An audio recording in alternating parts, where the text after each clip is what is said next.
এক মাছি নিজেকে খুবই বিজ্ঞ মনে করত এবং সে যে কোনো গুরুত্বপূর্ণ সময়ে তার নিজের সিদ্ধান্ত নিত নিজে নিজে, সে কারো কাছে পরামর্শ নিত না।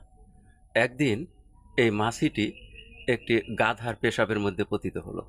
গাধার পেশাবে সে ডুবে ভেসে ভেসে একটি খড়কুটার উপরে উঠল। তারপর সে বলতে লাগলো যে আমি মহাসাগরের কথা শুনেছি, মহাসাগরের নৌকা এবং নৌকার মাঝির কথাও শুনেছি।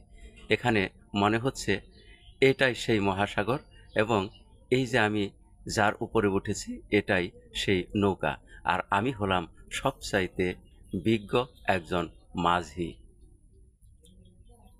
অর্থাৎ সে তার পরিসর এত ক্ষুদ্র যে তা পেশাবের সমান, গাধার পেশাবের সমান জ্ঞান রাখে, তার চেয়ে বেশি সে রাখে না। এ কারণে সে গাধার পেশাবকে মনে করেছে যে এটাই মহাসাগর এবং খড়কুটাই হলো নৌকা, যার মাঝি হয়ে গেছে সে।